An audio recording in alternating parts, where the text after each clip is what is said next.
The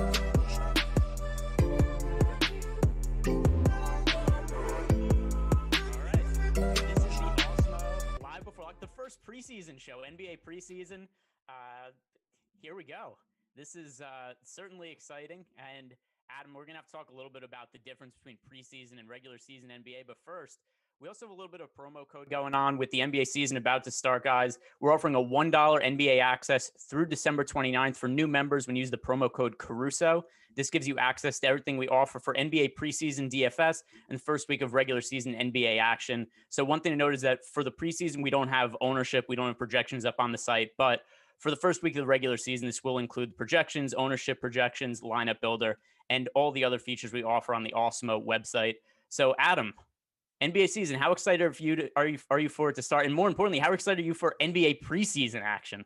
Very excited for NBA regular season, less so for NBA preseason. But preseason always kind of like it's like a give and take, because there's money to be made for sure, because it's so different than regular season and there's less content available. But at the same time, it's like digging through Twitter all day long instead of like actually looking through data and numbers. So completely different like skill set, completely different use of time, but definitely money to be made. So excited for that part at least. Yeah, and then I think we kind of need to talk about, like, what players are we targeting? What's the general strategy? I'll say for me, number one thing I'm really prioritizing is who's starting, and more importantly, younger players who are starting. So, like, if John Wall starts for the Rockets later, I probably don't put all that much weight into it. But if we see, like, the first game of the slate that we'll talk about for the Pistons, like Killian Hayes, who was their first-round pick that was starting, to me, that represents somebody who's actually a viable value play if it's somebody young and who's starting. Like, there's no reason I wouldn't think that Killian Hayes plays a bunch of minutes tonight. So something like that, is that kind of in line with what you're thinking is also? Yeah, generally tend to lean towards younger guys, healthy guys as well. Obviously following beat writers and seeing kind of what they think as well. But a lot of it is kind of just trying to use logic to like deduce what coaches are going to do. And in a normal NBA preseason, you can kind of look back at what head coaches did the prior year or, the year before that, if they are with the same team. But even that's a little bit more difficult this year because of the shortened preseason. So there's no guarantee that you're going to see the same thing. Orlando, as we'll talk about, a clear example of that, doing something apparently completely different tonight than they did in their first game of last preseason. So it's, kind of just using the logic that you said, though. If a guy's starting, he's playing at least, and younger guys you'd expect to get more playing time, so you can kind of feel a little bit better about how much they're going to play. And it is kind of nice that we do have a handful of teams that gave us a starting lineup ahead of time. I mean, the later games is kind of a little bit iffier, but some key news. We know that James Harden's out. He hasn't even reported to the Rockets yet. He's out at a strip club somewhere or something like that, probably in Miami, getting ready to play for his new team. Christian Wood, he's out, which I think is pretty significant because we were talking about that before the slate, where Christian Wood was somebody we both liked a decent amount earlier in the day, and I think a lot of people did because I saw some people in the chat bring him up. So Christian Wood's out, so that's something else to take notice of. Other things also is, in terms of preseason, I'll also say this: don't go build like 150 lineups for some of these tournaments. It is going to be very difficult to predict. There's a lot of variance here. I am playing lineups just because I want to get some NBA preseason action because it hasn't been such a long time. But it's not something I want to go crazy with. Something else that I think we should talk about before we talk about the games. Did you check out what FanDuel is doing for their pricing? I did not. I know last year they had like the same pricing on pretty much everybody. Everybody's $100. So you just roster whoever you want, any position. I don't even know what to make of that. Are there any thoughts you have on just strategy for FanDuel with that information in mind?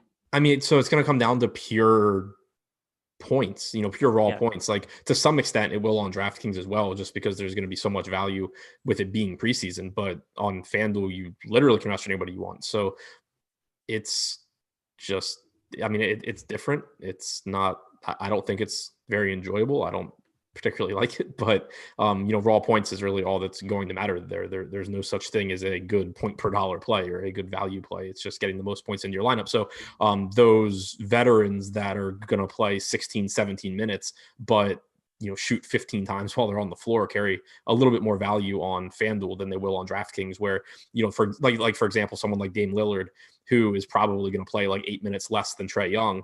On DraftKings, that matters. On FanDuel, it doesn't matter nearly as much. Yeah, one thing that's pretty funny about that is, like you said, FanDuel did do something similar last year. And if I remember, the obvious lineup won on the first night, and I think I played it, And the first place lineup didn't even get the entry fee back for the tournament or something like crazy like that. Or like it was like what the entry fee was because so many people had that lineup that it didn't even pay the rake. So I find FanDuel pretty difficult to play with the $100 salary. I prefer DraftKings for the NBA preseason. Just a personal preference though, given what the pricing breakdown is. Anything else you want to bring up in terms of general preseason strategy before we talk about the actual games? If you are playing FanDuel, I guess there's probably more merit in just being willing to just be as contrarian as possible and, really take on lower owned guys. Like the point that the example I use of Lillard and Young, I think Young clearly is going to project better than Lillard, and you can just roster them both, but you also could just, forego the top scoring guy or one of the top scoring guys on the slate, hope that something weird happens and Young has a bad game, for example. But I think if you are playing any sort of volume with that pricing structure, you pretty much have to be willing to take a pretty substantial loss, because if you play close to optimal, you're going to just be chopping, like you said. And if you go pretty far off the board, you're just taking on, downside risk. So I think that's important to keep in mind. It just kind of increases the variance, I think. All right, so let's get into talking about the games. First of all, we actually have a decent amount of people watching here, nearly 1,000. We're at like 850 watch. So guys, do us a favor, thumbs up the video, give us a like, subscribe to the Awesemo YouTube channel, and let's talk about these games. First time of the year that we're breaking down some NBA preseason action here. First DFS contest. So the Knicks, we'll start with them against the Pistons. We have the Knicks starters. They're starting Alfred Payton, RJ Barrett, Alex Burks, Julius Randle, and Nerlens Noel. I was pretty surprised to see that Noel was starting over Mitchell Robinson. I thought Robinson would have made for a decent play in this, but a little less sure now that he isn't starting. I will say this right off the bat, looking at the Knicks, RJ Barrett is one of my favorite overall plays for the preseason slate tonight. Very highly drafted player last year. Also seemed like he was coming on as a fantasy producer a little bit in the second half of the season before the shutdown. And I think this is a spot where there's no reason for the Knicks to not roll him out and play pretty significant minutes. The Knicks haven't played an NBA game since March. I think that some of these teams also that had really long layoffs that were bad teams last year, they're probably a little bit more apt to run their young players out for extended minutes. So RJ Barrett is the priority play for me here. How do you feel about Barrett and the rest of the Knicks starting lineup? I'm with you as far as there's really no reason to think that he doesn't get, an opportunity to play. The thing that concerns me is that, and it's more so with the entire team, is we just don't know what to expect because we haven't really gotten any sort of, what to expect as far as minutes go from Tibbs. You certainly could make the argument that Tibbs is known for running his guys into the ground and maybe the starters play really big minutes right out of the gate, but you also have him taking over a new team where he's trying to, kind of see what he has. So I don't know how deep his rotation will be in this first game, whereas on some teams we do already have that information, or at least we have a good idea what to expect. So from like a cash standpoint, I think that knocks Barrett down a little bit for me, just the amount of uncertainty there. But if I had to guess, guys from the Knicks that are going to play substantial minutes, Barrett would be toward the top of the list. And where salary does matter on DraftKings at 4,700, he is inexpensive. He's in that same price range as guys like Eric Gordon and Kyle Kuzma at a different position. So no issues with Barrett, more of just, I think, pointing out that there's still uncertainty around this team and what the rotation is going to look like.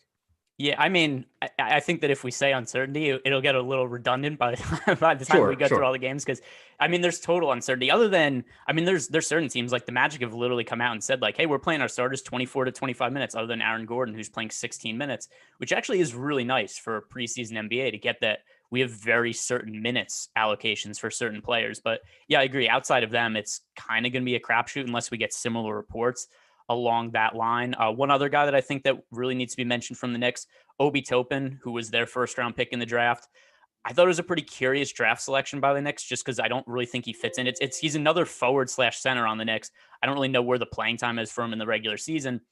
But for this game in particular, he's kind of the guy that I think could really play well in an exhibition type game. Really good offensive numbers, played basically no defense in college. That's going to be a concern for him to be able to get minutes on a Tibbs team. But this is a spot where I think the Knicks use the top 10 player on a guy with offensive upside. I think they're probably going to want to run him a little bit tonight just to see what he has. And I think that somewhere in the neighborhood of, 20 to 25 minutes, and maybe he's a guy who produces like a fantasy point per minute given his offensive upside for college. I think that that's a guy who makes sense. How do you feel about Toppin? Yeah, fantasy point per minute seems about right to me. Someone that I'm not considering in cash games, but in tournaments, he at least.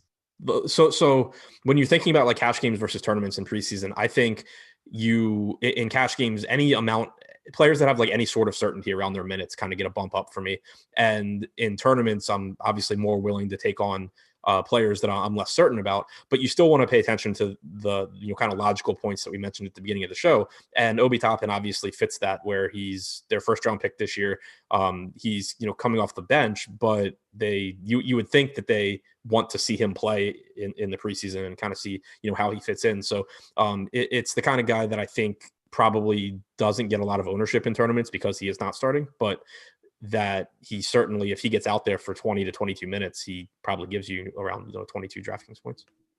And any other Knicks players that you think are worth mentioning or really viable? I mean, you could kind of consider anybody, but anybody who really stands out as potentially decent play. Not really. The reason just being that there's plays that I like more. You obviously could point to like Alec Burks or Nerlens Noel in the starting lineup, but we're not really short on like $4,000 to $4,500 players today. And there's just guys that I feel a little bit better about. Yeah, I agree with that. I'm on the same page. The other thing that's funny about this game as we transition to the Pistons side, this is a game with some young players, two bad teams that haven't played since March. So if you're stacking a game for preseason, I kind of think this is the game to go towards. It's funny how preseason works that way, because regular season would be like Pistons Knicks. That is by far the worst game on the slate. And I'd say like, hey, I'm really excited for Lakers Clippers. But then for tonight, it's like Lakers Clippers. Like, who's going to play? Third stringers, backups? Like, I don't really expect any decent players to play in that game. So it's a situation where the preseason game I have the most interest in is a Pistons Knicks game. The game I have the least interest in is the Lakers playing the Clippers. So with that said, moving to the Pistons side of the game, and somebody who I alluded to earlier, I like Killian Hayes tonight. He's somebody who also, if I'm being honest, I have a little bit of bias towards him. I bet him to win Rookie of the Year. I think there are not very many rookies who are in great situations this year in terms of we know for sure what the role is going to be. The Pistons roster is absolutely terrible. They have nothing going on the roster other than Blake Griffin, who's probably going to get hurt soon. Derrick Rose, who's probably going to get hurt soon. So Killian Hayes, who they've already said, Hayes is our starting point guard coming into the year. He's going to start a point guard over Derrick Rose. So with that in mind, I think that Killian Hayes is somebody who stands to play a decent role tonight. I think he's going to play a good amount of minutes against the Knicks. He produced good numbers in EuroLeague also, so that's encouraging. Averaged about 13.5 points and 6.5 assists per game, 3 rebounds, defensive stats, all on decent efficiency. So I think that he's a very strong prospect. I like him tonight. Killian Hayes, probably one of my favorite overall plays. He's actually somebody I'd call a cash game lock, as much as a lock of anybody could be in preseason. Would you agree with that? Killian Hayes, somebody to start cash games around? Yeah, one of the first guys into my lineup as well. Just 4,400 on DraftKings, so it's not like you need a ton out of him.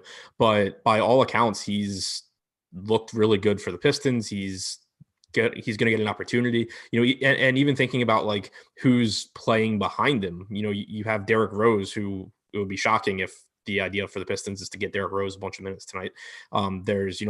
There's several old guys on this team that aren't not really worried about taking minutes away from Killian Hayes. So you're not really taking a risk in terms of salary. You're getting a starter. You're getting someone that by all sort of kind of checks like every logical box as far as guys that you would expect to get substantial minutes right out of the gate. So going to Killian Hayes, he's in my cash lineup, and I wouldn't play a cash lineup without him, I don't think.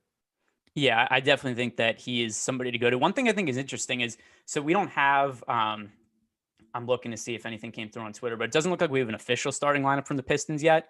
I did think it was interesting that apparently a beat reporter that put out at least the listed starting lineup had Blake Griffin in it, which to me, I'm like, that's really weird. If anything, that just makes it really difficult to predict the minutes for the big men tonight, because I don't think it's reasonable to think that Blake Griffin plays a bunch of minutes, but even him starting is weird. It makes me think there's going to be a really stretched minutes allocation and a deep rotation. So are there any other Pistons guys beyond Hayes that you feel really confident in? Yeah, and we had gotten Rod Beard, beat reporter for the Pistons, had said, I'm trying to find the tweet now. He's tweeted like 100 times, but he had said basically that it would be a deep rotation. The quote from Dwayne Casey is, "They won't be in the regular rotation with regular minutes. I told the players, don't put anything into how many minutes you play tomorrow. We want to get a good look at everybody." So it sounds like it's going to be a deep rotation, which does drive down, I think, the value for a lot of these guys. You could still make the case that Blake Griffin hasn't played a basketball game in like a year, and maybe he just comes out and shoots every time he touches the ball for 15 minutes. And he is pretty cheap. But, outside of taking shots like that, the only guy I really feel good about is Hayes. I don't even want to say expected starting lineup. Jahlil Okafor was working with the first unit, I guess. Based on the pregame notes, Jahlil Okafor is listed as the starter for whatever that's worth. You could take a shot at whoever's starting between him and Plumlee. But again, the center position is I think, kind of the strongest position tonight in terms of you have really good value that we'll get to. And then you also have spots to pay up for. So I'm not really looking to roll the dice too much on kind of speculative center plays. Yeah, I actually think that's a good transition to the next game, the Magic versus the Hawks, because we have a starting lineup for the Magic. They've also said, like I said before, 24 to 25 minutes for all their starters other than Aaron Gordon. The starting lineup is going to be Markelle Fultz, Evan Fournier, Dwayne Bacon, Aaron Gordon, and Nikola Vucevic. So assuming Vucevic does get those 24, 25 minutes that they said he's going to get, that makes him one of the top guys to pay up for on this slate, in my opinion. Vucevic, very strong per minute fantasy producer.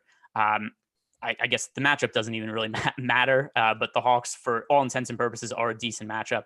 But Vucevic playing 25 minutes, we probably expect a little bit over 30 fantasy points from him in a normal situation. Given the other options on the slate, I think that he's certainly somebody to pay up for. Yeah, I think with that news, he actually goes from someone that I thought was going to be over rostered and kind of create an edge on the slate to someone that I think is a priority. Because if you went back and looked at what Orlando did early on last year, they played their starters between 15 and 20 minutes. And so I thought there was a good chance that you would see people just plug Vooch in and he'd play 15 minutes and really disappoint. But that's apparently not the plan this year. And if you're going to get 24 minutes from him, even like you said, regardless of matchup, when you're just talking about a preseason slate, getting 24 minutes from someone that averages well over fantasy point per minute is nice, but then the matchup is good as well. So kind of getting the quote unquote certainty around how much he's actually going to play makes him someone that I really want to get to in cash games. And I think should be one of the highest owned guys in tournaments too. Yeah, I just want to reference something that kind of made me chuckle in the YouTube chat. Was somebody asked, what's the most amount of money you'd be willing to leave on the table on a FanDuel lineup? And it is whatever the math works out to be, because it is the same for every lineup. Let's see, other players on the Magic. So yeah, I think Vucevic is a strong play. Markelle Fultz for sure.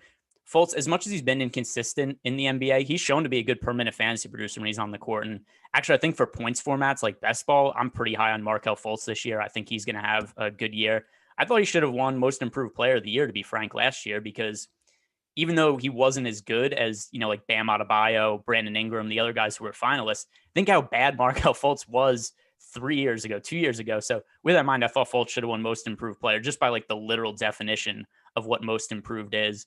But yeah, I think we could consider a lot of these guys just because we could lock them into 24, 25 minutes, assuming that the coach speak is what ends up coming to fruition. And that's a much higher floor and ceiling than we're going to get from most other players. Yeah, I think ahead. Fultz will actually end up being a really interesting tournament play too, because thinking about the guard position and kind of where people are going to go in like an optimal lineup, Killian Hayes stands out. We haven't talked about Trae Young or De'Aaron Fox, but I think they're both, especially Young, guys that are going to be prioritized, and you kind of run out of guard positions pretty quickly. So I think that, not saying Fultz goes completely overlooked, but I think it will be kind of tough to get him into a high percentage of lineups. So maybe he gets a little bit lower ownership than you would kind of think at first glance. Yeah, and it also helps that he has eligibility at multiple positions, because one thing that I see, at least looking at it, is point guard is easy to fill.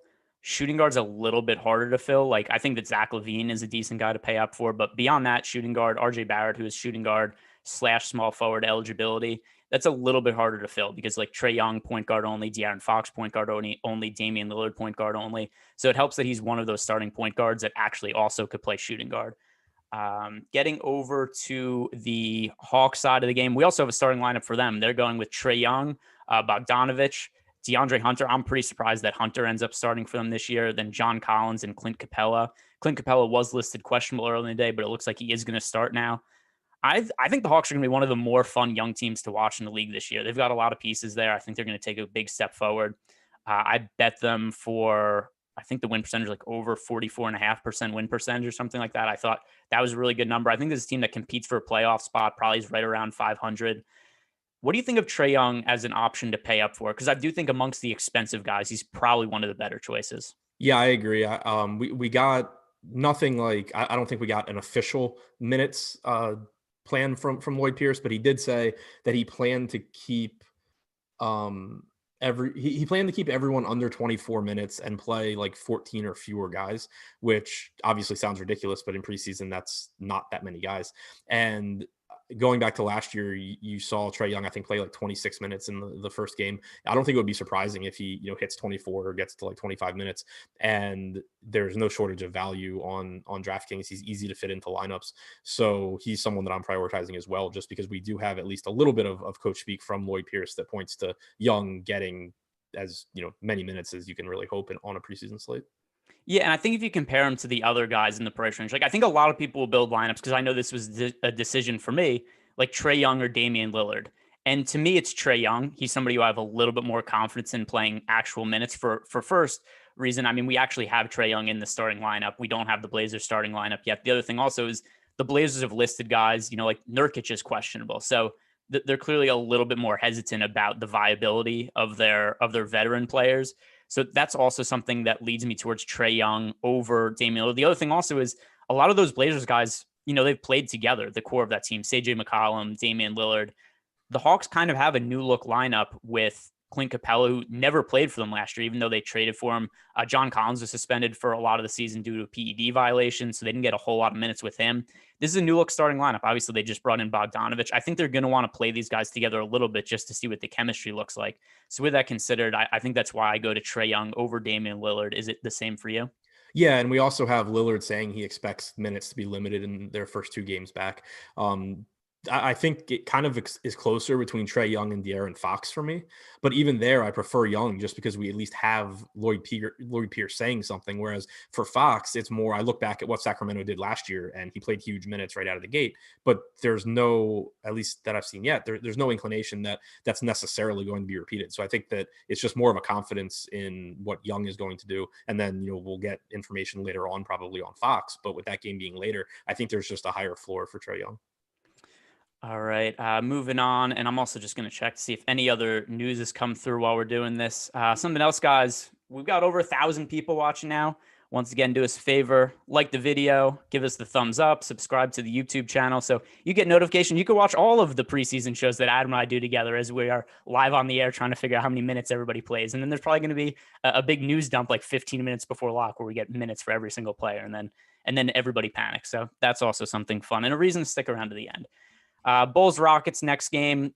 We have some starters who have already been, or at least expected starters that have already been rolled out for the Rockets in James Harden and Christian Wood. For the Bulls, we have a full starting lineup: Kobe White, Zach Levine, Otto Porter. Pretty surprised to see him starting in a preseason game after they just said he's going to be limited this year. And then it's like, but in the preseason, we're starting Otto Porter. So that's something interesting. We just got an even better Billy Donovan quote about him too. Oh, what's that? The plan is to play Otto Porter Jr., quote, extensive minutes in the first half, but potentially rest him in the second half. Interesting.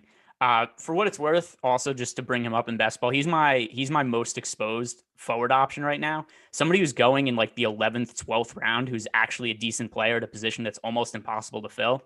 I think that Otto Porter's a pretty decent guy to buy low on for season long leagues. He's somebody who's been a good fantasy producer in the past. Just the question is going to be how healthy does he stay this year? It's a pretty big question mark, but Otto Porter is a good player. I mean, he gets made fun of for his contract all the time. And to be clear, it's not a good contract, but there's a reason he's getting paid like a max contract, right? Like he was a decent player at one point. So I think that people are sleeping on Otto Porter for fantasy a little bit in terms of season long. And then, like I said, just to reiterate, White, Levine, Porter, Markkanen, and Carter, that's the starting lineup. Of those guys, I think Levine's a decent guy to pay up for. I like Kobe White a decent amount also. I wouldn't trust any of the big men, though, for this, especially not Porter, given that we don't really know exactly what his minutes are going to look like for preseason. But Levine, I think, is a decent guy to pay up for. The question then becomes, where does he rank for you amongst the guys like himself, Trae Young, and De'Aaron Fox? So I think he's third in that group for me. But the thing is that he's shooting guard eligible, which the point guard position is kind of stacked and the shooting guard position is not. So, I mean, I have all three right now, but I think I'd be surprised if I ended up not having Levine, and I will have Young. It's kind of just a matter of if I keep Fox in there. One thing I think is interesting is, obviously this is Billy Donovan's first year with the team, but he coached Oklahoma City last year. And if you go back and look at what Oklahoma City did in their first preseason game, they kind of took it easy on Chris Paul and I don't remember who the other piece was, whatever the other old guy in the lineup was, but Shai Gilgeous-Alexander played like 26 minutes. Steven Adams played 21 or 22. I think it was Gallo played 22. Or Schroeder, sorry. Got into the low 20s. So he didn't take it that easy on his young guys. And then now you just have like a completely differently built Chicago team with the exception of Porter. I'm expecting Porter to play something like, 12 to 16 minutes and then, not play in the second half. But I don't think it would be surprising at all if you got 22 to 24 minutes from guys like Kobe White, Zach Levine, maybe a little bit less on the bigs just because it's harder for those guys to play big minutes. But if you got, 20 to 22, for example, from Markkanen and Carter. So Levine's the only one that I think really comes close to a cash lineup for me. But in tournaments, I think you can roll the dice on guys like Wendell Carter Jr. or Lauri Markkanen and kind of just hope that Billy Donovan runs them out there a little bit longer than people are expecting. So one thing I think is interesting about Kobe White is just in terms of like points per dollar and expected minutes, I kind of like him. But then I go to build lineups, and with the other guards I like who are cheaper, and then some of the guards who I like that are more expensive, he's kind of in this no man's land of pricing where I didn't get to him. I wonder if people are just going to kind of avoid Kobe White for that same reason that I didn't get to him when I made initial lineups, is just because people are like, hey, I want to roster Killian Hayes, RJ Barrett in a guard slot. And then you just have these extra space to pay up for some of these other stud players, like Fox and Young. So I think it's possible that Kobe White is somebody who people aren't really on in GPP, even if a lot of people recognize him as a decent play. So that's one of the reasons I kind of think that Kobe White is a good tournament play is just because of where his pricing is in no man's land. Yeah, and I agree with you because like he's point guard, shooting guard eligible in DraftKings. I think he's pretty clearly behind all those guys you mentioned. And then just because you're naturally going to have some salary to use on a preseason slate, if you plug him into the shooting guard spot, it's like, okay, cool. Oh, it's only $900 more to get to Zach Levine, who I feel better about. So I do think that what you said is probably true and that White does come in a lot lower owned than some of these other guys. So, he does, at least to some extent, probably negatively correlate with Levine. If White goes out there and does what Kobe White does sometimes and just shoots, 15 times, Levine's not shooting those. So if you are playing large field tournaments, that is, kind of like a 1v1 swap you can make that probably gives you a little bit of leverage on the field. Yeah, and that's going to be an interesting dynamic for the Bulls' actual starting lineup this year because they've already said going into the year, hey, Kobe White's going to be our starting point guard. I kind of like Kobe White. I think he is upside as an offensive player. I think the defense is questionable. I also don't know if he's actually a point guard. Or like I think he's probably best suited as to kind of be like a 6-man type situation. But with that said, the Bulls aren't going to be any good this year, so you might as well run out Kobe White and see what you have there and see if he can be a starting point guard. But I do worry a little bit about the chemistry between White and Levine and what happens to the shots and the usage when they're on the floor together. So I do think that's a good point. Is that White and Levine, the two of them are probably negatively correlated. So I wouldn't make many lineups, if any, with the two of them together. But that also probably makes Kobe White a pretty good leverage play. Yeah, and they've both said too that they'll kind of alternate, ball handling responsibilities as well. All right, so getting to the Rockets side, now we get to the part of the slate that I think is a lot tougher to figure out because we don't have starting lineups for these teams. We just have some players who are listed as questionable, some players who are listed as out. So for the Rockets, James Harden and Christian Wood are out. Christian Wood being a big one for this slate. DeMarcus Cousins questionable. I don't really see a whole lot of reason for the Rockets to run DeMarcus Cousins out there. I mean, you just think about his injuries over the last couple of years. Torn Achilles, torn ACL, torn quad muscle. And now after a long layoff, right, he hasn't played in a year and a half. Are we really going to see DeMarcus Cousins play, 15, even 20 minutes a preseason game? I think that's unlikely. And then you have this similar type of questions with John Wall, who hasn't played in forever. John Wall, also somebody coming off torn ACL, torn Achilles. So these guys, it looks like there's a chance to play. John Wall isn't even listed on the injury report. What do you make of John Wall, at least as a DFS option? It's just really difficult because it's not like he's priced down. And I'd be surprised if you got full run out of him. I'm expecting him to play, but I'm expecting, 18-ish minutes for him. He hasn't played a game in like 2 years and he's not cheap. Point guard has a lot of other options. So it's really tough to get to him. DeMarcus Cousins, if he does play, it's hard to imagine he plays more than like mid-teens in minutes. He's only center eligible on DraftKings. So there's a lot of opportunity cost there, even for a 5-game preseason slate. So it's really difficult, I think, to get to those guys. The bigger impact would be, if, and I'm assuming that they do both play. If one of them doesn't play, like if Cousins sits and we already know that Christian Wood's not playing, it just is going to open up a lot of front court minutes that you have to figure out. All right. So as we say that, literally as we were talking, the starting lineup came through. So that is some information I can read off right now. The Rockets are starting John Wall, Eric Gordon, Daniel House, Jayshawn Tate, and DeMarcus Cousins. I have to look up Tate's price because he was not somebody I considered at all earlier in the day. Yeah, 4K shooting guard. 4K shooting guard. So I guess you could consider him viable just because he's starting. And I mean, it's Jayshawn Tate. Like if you're running out anybody extended minutes, why wouldn't it be him? But I still gravitate towards guys, like Killian Hayes or Markelle Fultz in that same price range. As for other players, it's hard for me to trust John Wall at that price point. If he was cheaper, then sure. But at 7,700, I'd rather roster De'Aaron Fox. I'd rather roster Trae Young for this slate. With news on this starting lineup, what are your opinions on it? And who do you think is a viable play?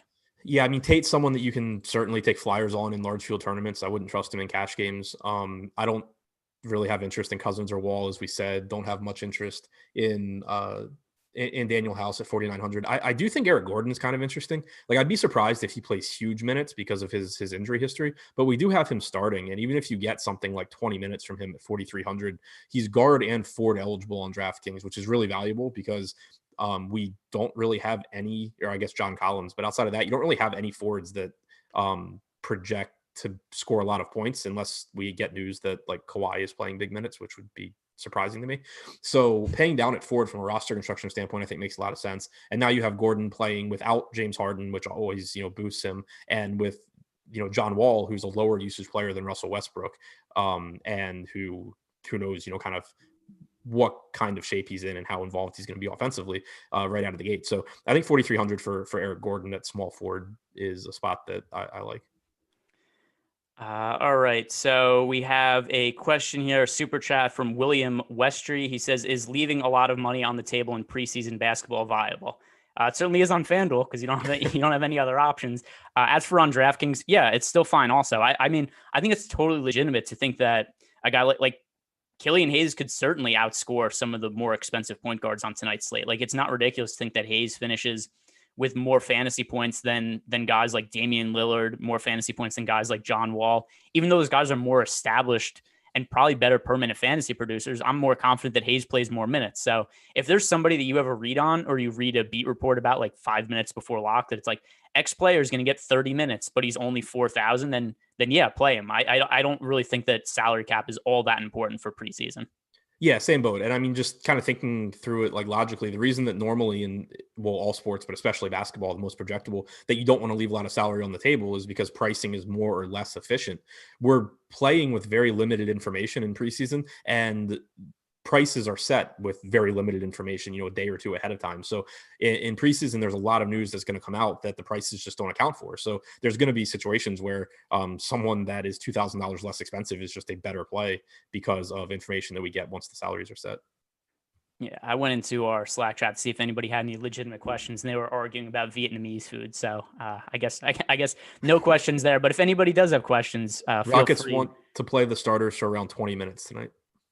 Interesting. So, all right. So let's talk about that then. 20 minutes. I would still be kind of surprised if like DeMarcus Cousins is going to play 20 minutes in a preseason game. If that's the case, then he's a good play though. Yeah, it's really weird. Because I'd be surprised if Cousins plays 20, and then on the other side of that, does Jayshawn Tate actually count as a starter? We're thinking of, oh man, Tate's at 20 minutes, gotta get him out and rest him up. So I don't know. It's kind of a weird lineup to use that quote, but it at least I think puts Cousins into like tournament territory, because if you actually get 20 minutes from DeMarcus Cousins, like his range of outcomes is so wide, he could be total dust and completely washed and do nothing anyway, or maybe he's healthy. In which case, 20 minutes would be great. Still not touching anyone here in cash except for potentially Eric Gordon. Yeah, I'll say I do think that DeMarcus Cousins, wouldn't play him in a cash game, but GPP, I think he's interesting now, especially because he's only 4,800. It's not like he's priced up with the other stud type players. And the other thing too about Cousins, so the last time we saw him play with the Warriors, he looked ridiculously slow from a real life standpoint. He couldn't defend anybody in space. But with that said, he was still a good fantasy producer. He averaged like 1.5 fantasy points per minute. So him in a preseason game getting 20 minutes at 4,800, yeah, I think Cousins is a fine tournament play under that scenario. To your point about Eric Gordon, I think he's okay also. I don't think I would touch the bench guys for the Rockets though. Yeah, I think that's where I'm at too. Like they're still, I don't think, short enough on bodies that I want to start really guessing at who's going to come through. Like if I went to anyone from the bench, I think I'd go to Chris Clemens, just because we know that he can score in bunches, and he's behind, John Wall, who we're not really concerned that John Wall plays more minutes than 20. So that's where I'd go, but it's still, there's just so many other, good plays. All right, so the marquee game of the night, or at least it should be in theory, Lakers and Clippers, and this is just going to be a mess because we don't have any injury updates on the Clippers. I guess that means that Kawhi Leonard and Paul George are playing. I can't imagine they're going to play much minutes. Like I assume they're going to rest in regular season games, but preseason they're going to play big minutes. That seems unlikely to me. I think the Clippers are a really tough team to target. From the Lakers, we do know ahead of time that LeBron James and Anthony Davis are out. So with that in mind, I like Kyle Kuzma a lot tonight.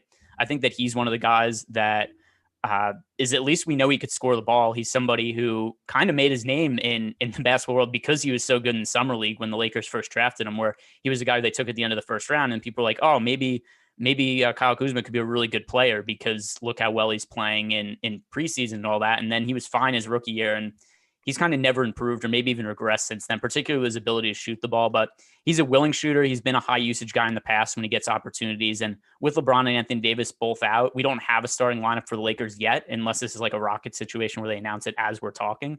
But I think that Kyle Kuzma is the best guy to roster in this game. Yeah, I'm with you on Kuzma. Really like him. I think that you also could look to Talen Horton-Tucker.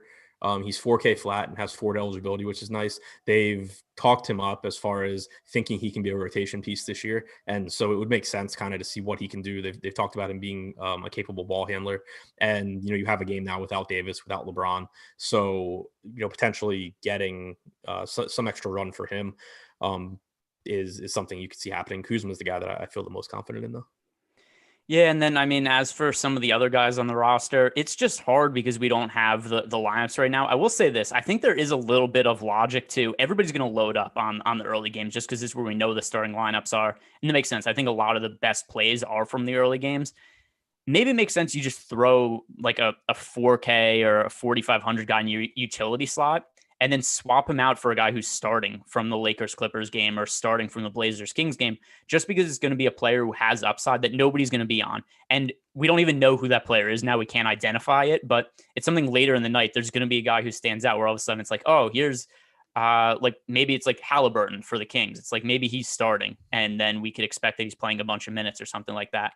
I think that there's reason to try to make your lineups as flexible as possible and just leave almost like a wild card spot where it's like, I don't know who this player is going to be, but I'm going to swap into somebody in the later games.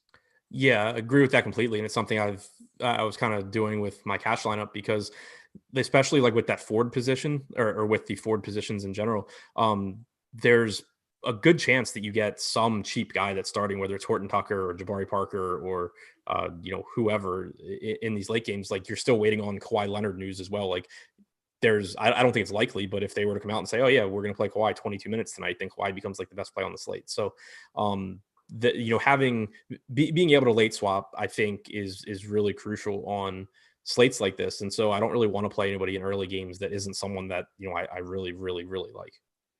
Yeah, somebody asked in the chat, why would the Clippers play Paul George and Kawhi Leonard tonight? I don't know why they would, but they haven't ruled him out yet. So right. It's preseason. I don't know what's going to happen. If I was them, no, I wouldn't play him. And I think it's weird that we're probably going to think that Kawhi Leonard and Paul George get rested in games in a month from now when it's actual regular season. But we're talking about them playing in preseason. But I mean, that's where we're at because they haven't ruled them out. So I just don't know. It's a total unknown for me. Yeah, like I'm not building lineups assuming that they're going to play, but they also haven't been ruled out. Yeah, and then for all intents and purposes, let's assume they are ruled out.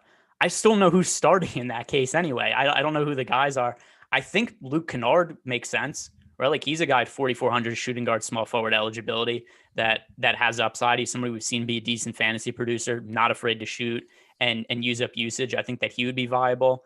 As for the guard options, I assume Beverly wouldn't play either if those other guys are rested. So maybe Terrence Mann. Is there anybody else that you think could potentially be viable for the Clippers? It's probably right now it's my least favorite team on the slate because I'm assuming that George and Kawhi play, but don't play enough to really be good plays. If they were to both sit, then it's going to open up a bunch of minutes. But the way it looks right now, if you assume that they're going to at least step on the floor, you just kind of have minutes kind of spread out everywhere because there's so many like old veterans on this team that you don't expect to play big minutes. They don't really have young guys that they're looking to figure out what they have. It's just kind of a team that probably isn't going to be that useful in preseason DFS. So I'm not planning on really going to Clippers. Obviously, news can change that. If we get news that Kawhi or George are going to play more than I expect or not going to play, it moves things around. But assuming everyone is in at least to some extent, I don't really have a whole lot of interest. All right. So we got some questions in the Slack channel. People are asking us from Jojo Bobo wants to know Zach Levine versus Dennis Schroeder.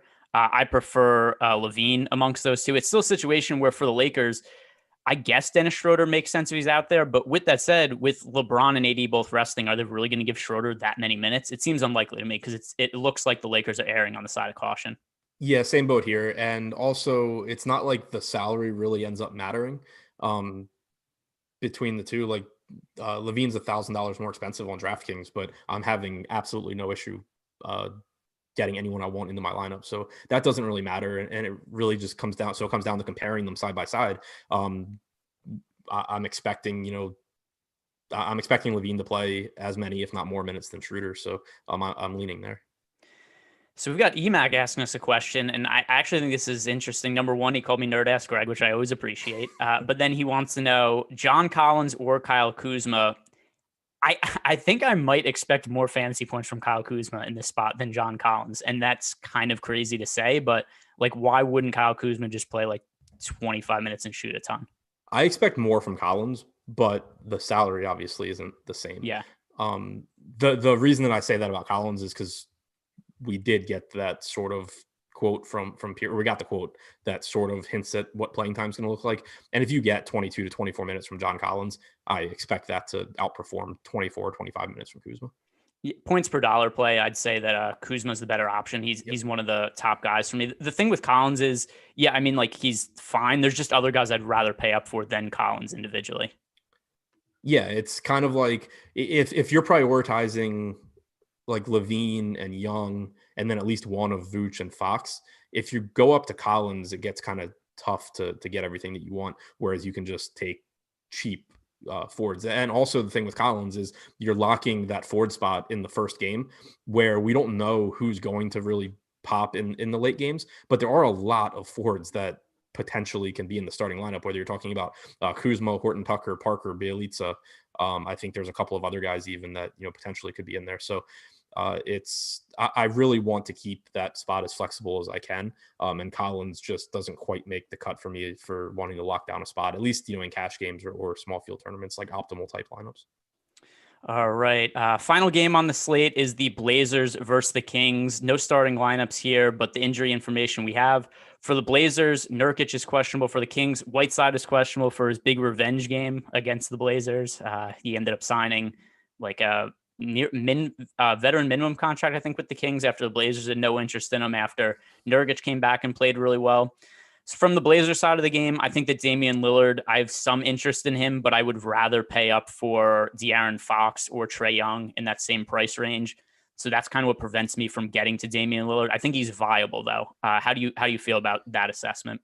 Like if you're playing Lillard, I think the only thought process that really makes sense is Dame Lillard can score 35 points in 16 minutes. And people are not going to play him over like Fox and Young, I don't think. So that would be the thought process. But you have to, if you're going to do it, you have to at least be aware of what you're doing. Like Dame has said himself that he expects to be limited the first couple of games back. It makes all the sense in the world. The Blazers, they played in the bubble. They played essentially every game they played was a playoff game in the bubble. So this team barely got a break.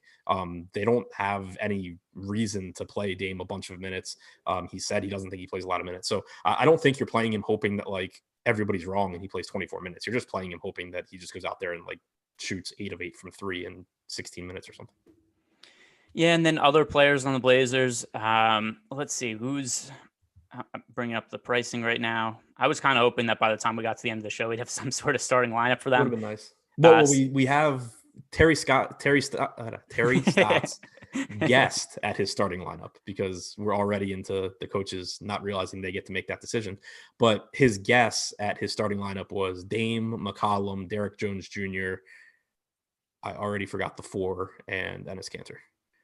One thing I think that's really funny is when coaches say it, like I think it was Fizdale last year when he kept getting grilled by reporters about not playing Mitchell Robinson more. He's like, "Hey, I'd like to." Right. It's like, all right, we'll do it. What's stopping you? Like Right. I get he gets into foul trouble sometimes, but it's like he played 15 minutes and had one foul. There was nobody stopping you from playing him other than you. Yeah, It's exactly. it's not like there was some imaginary force, but yes, we're right at it with Robert it. Covington, the Okay. expected by Terry Stotts starter at the 4. So assuming that is the starting lineup, are there any of those guys that you really like? One thing that's weird about the Blazers, like these guys are pretty priced up. Yeah, with the exception of Cantor, and I do like Cantor. The problem you run into is like all the centers that I want to play, none of them have power forward eligibility, or it would make things a lot easier. You have Cantor here, you have Rashawn Holmes on the other side of this game, who I really like and actually like a little bit more than Cantor. You have Vooch now, who clearly is one of the best plays on the slate and taking up a center spot. So that's kind of the issue, but I do like the salary there. I'm not really looking to pay up for Dame or McCollum, Jones and Covington. I don't really expect to produce enough to be guys that I really want. All right, so let's talk then about the King side of the game because you mentioned something there that resonated with me and I agree with, and that's Rashawn Holmes as a good play. Number one, Whiteside is questionable. If he's out, then the Kings, like, I mean, who else are they going to? Because Marvin Bagley, he was also either out or questionable. And Marvin Bagley has been injured for what, a year and a half now straight. Even he comes back, he gets injured warming up for a game. So he's always hurt. I expect they're going to err on the side of caution with him. So he's questionable. We have Whiteside questionable. I think Rashawn Holmes ultimately is most likely to start at center. 4,100, somebody who's always been a really good per minute fantasy producer and the type of player who kind of seems like he would care about preseason basketball. He always plays hard, always hustles. So I think that Rashawn Holmes at 4,100, I agree with you. I'm not totally confident in his minutes right now, but somebody who seems to project is a pretty high upside play.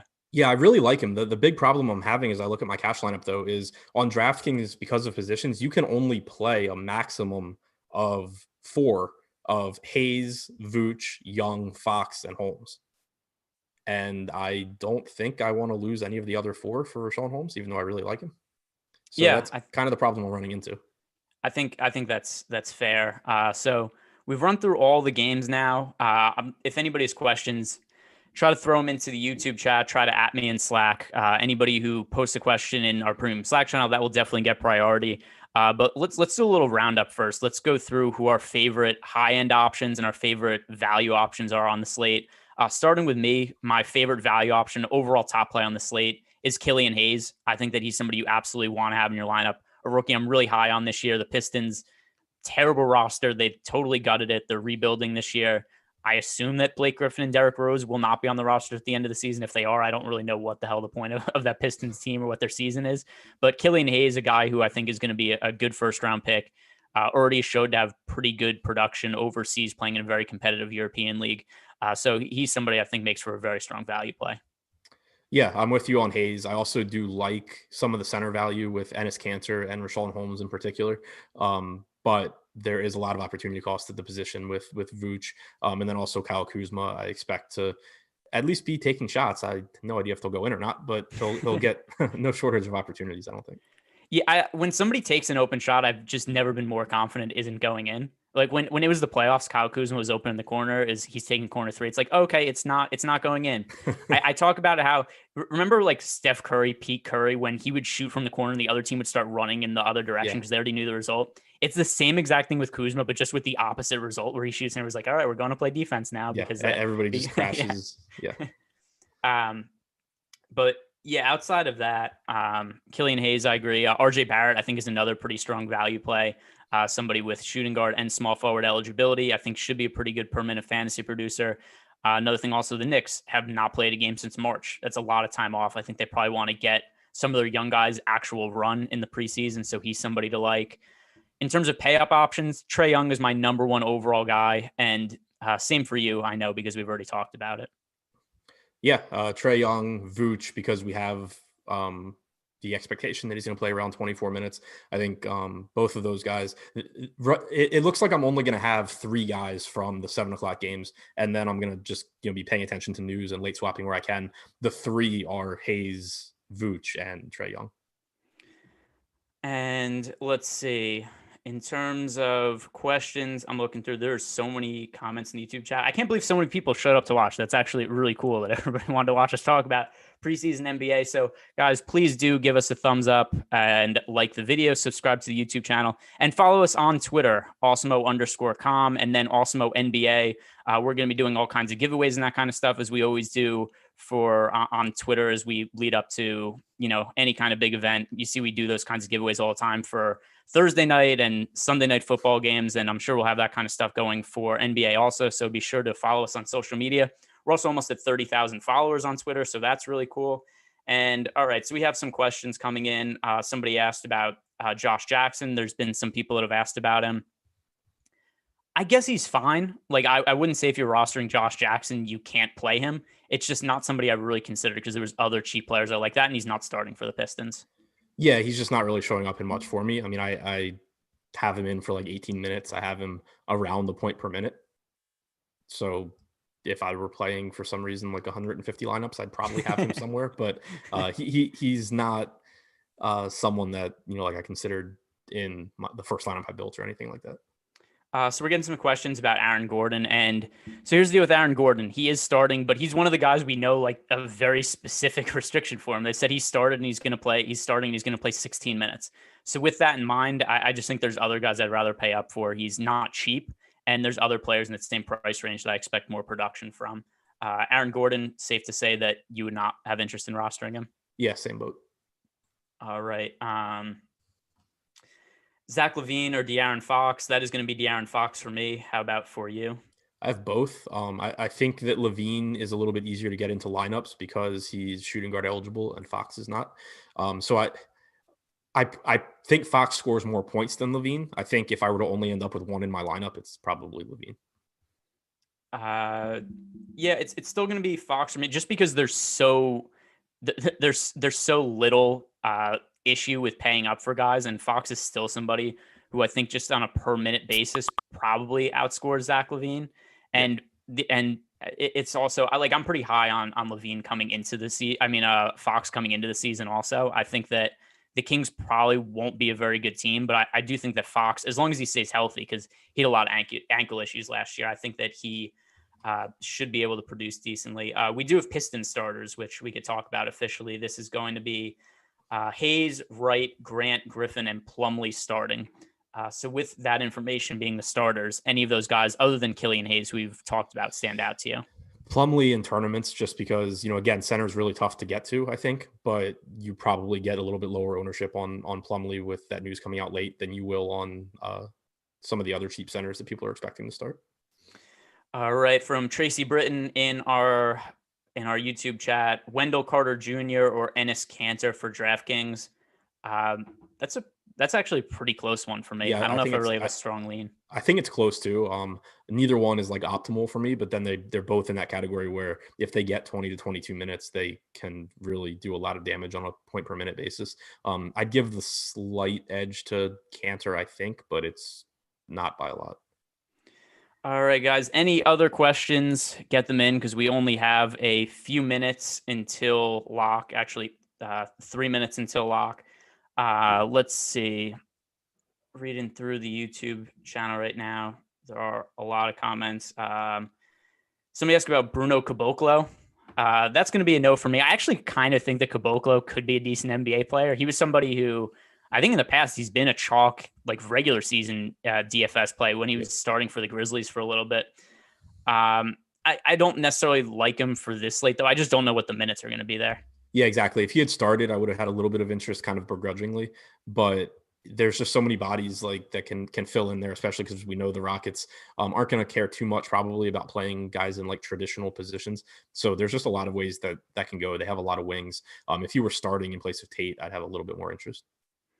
All right. From Brad Clark, he wants to know Montrezl Harrell, Blake Griffin, or Julius Randle on DraftKings. Amongst those options, I would actually go with Harrell. New team for him. I think the Lakers might want to see what they have in him. The other thing to consider also is that Anthony Davis and LeBron James have both been ruled out. And so with that in mind, I mean, somebody's going to have to take the shots for the Lakers. I assume that Harrell ends up starting for them.